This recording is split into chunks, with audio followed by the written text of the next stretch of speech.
Hey, it's Cap. About 76 miles from Paxton, just outside of Delta Junction and past Fort Greely. So I'm going to do another video that I did on the Facebook page. On the Facebook page I did a video on if you want to come to Alaska just to, to visit as a tourist. So I'm just going to give a couple words of advice, because we actually started coming up here. My wife and I came up here for the honeymoon, and we did an Alaskan cruise to Norwegian, which I think was pretty good. It's a good way to kind of get a feel for visiting up here. But the interior, which I'm in now, is completely different than when you visited a cruise. When we first moved up here, we lived in Juneau for about 2 years when we had our kid. But for the most part, it's two different areas. So if you're going on a cruise, what will happen is when you go on the cruise, you either start in Seattle or start in Anchorage. And usually with like the bigger ones like Norwegian or Caribbean or whatever, what will happen is you'll go on there, you'll either start in Seattle, do a week round and then go back to Seattle, or start in Anchorage and then go to Seattle, or go to Seattle and go to Anchorage. There's some around Anchorage ones too, but those are the most common ones.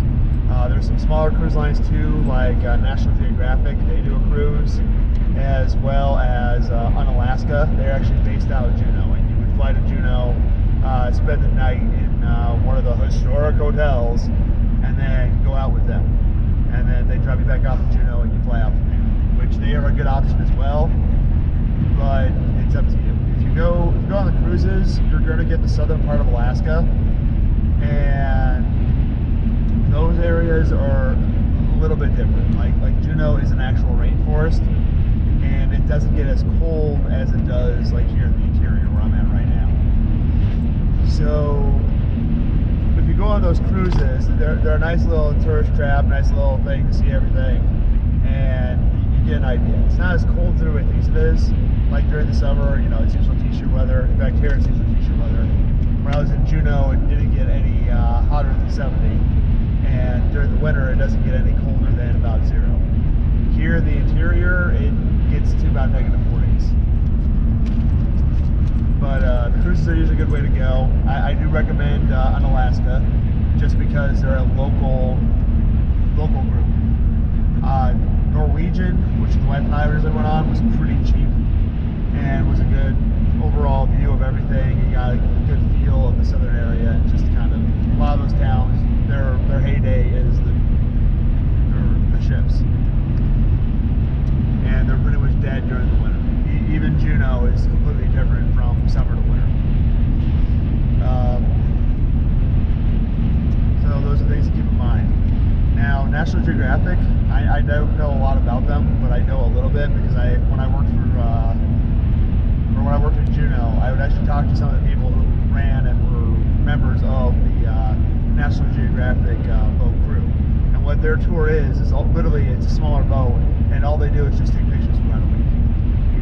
You have every room is a suite pretty much with a window, and you can just literally lie on your bed and take pictures. And they also do more about going out and taking pictures of wildlife than actual just going to the towns and seeing authentic Alaska.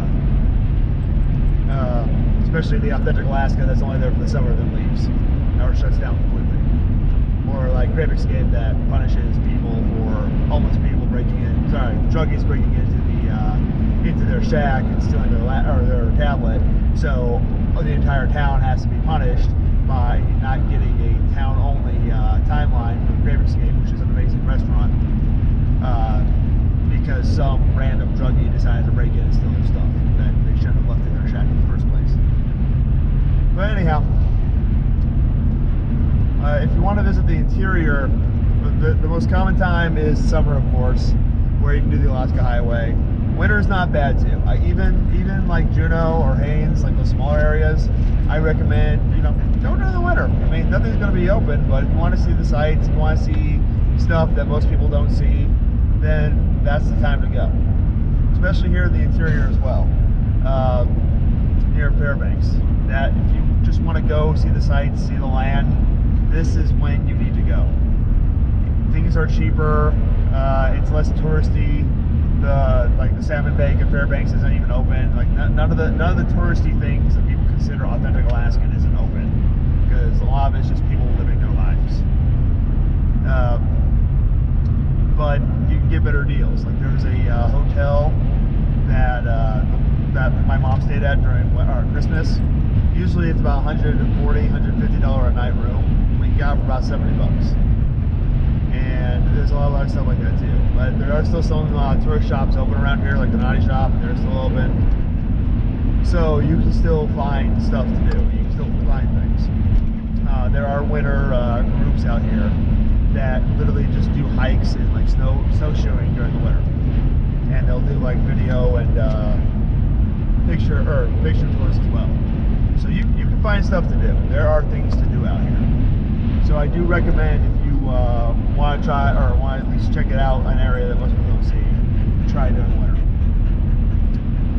But if you just want kind of the usual tourist attraction, you know, quick, easy, we'll do it, pretty much set everything up for you. You just gotta pay.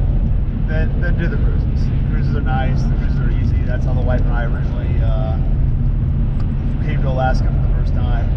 And when we actually came to Alaska for the first time, we ended up doing a stop in Juneau, where we would eventually move to a couple years later. And I remember the tour guides talking on about how, oh, this is like the third largest city in Alaska, and also how like it's so expensive to live. You can't live here unless you're rich. It is expensive. In fact, the job that I work for, anywhere in the lower 48, you get paid about $14.50 because it's a federal job. But here in Juneau, you get paid about, it goes from $14.99 to $23 instead. You know, just a COLA and everything else. So I might make a video on that later about, you know, COLA and differentials that different agencies offer. But you do, for the most part, make a lot more money up here than you would in the lower 48. And a lot of places you need it, but it differs. Like Juneau was a little expensive because everything had to be shipped in. Juneau's actually landlocked. Out here, near Delta Junction, things are expensive because the nearest town, like real city, Fairbanks, is about 100 miles away. North Pole's a little bit closer, but it's still a distance to drive. So things are more expensive out here, but I kind of like this a little bit better. I mean, don't get me wrong, I love Juneau and I kind of want to go back to Juneau, but I like this because even though it's in the middle of nowhere, you can literally drive anywhere. So the road we're on right now leads eventually to Paxton, and past Paxton you'll eventually get about 8 hours later to Anchorage. So this is the road we're on right now. I like driving it just because I like going into the areas, I like the view, and I might just do a couple quiet videos of me just driving, showing this off. Well, if you like what you see, continue to watch my videos.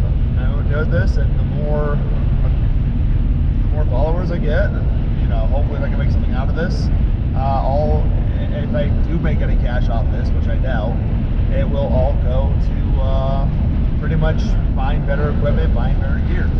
I plan on buying more outdoor gear as well, and just using any money I make off this to actually buy gear. Hackraft is in the questions of getting eventually, if I can get enough cash, so I can do more water videos, and also I plan on getting a better camera. Actually a camera is first on the agenda, so I can do more pictures, which I have on the Generic Alaska Facebook page, because that was the main thing I like doing. So yeah, if you like what I have, follow me on both. I will try and do more videos and try and do more pictures. Hope you enjoy. And also, the clicking noise you're hearing, I have a golden retriever Chesapeake Bay mix and an annoying little Catahoula who keep trying to open my window right now. So those are the weird noises you're hearing in the background. But yeah, hope you enjoy. Later.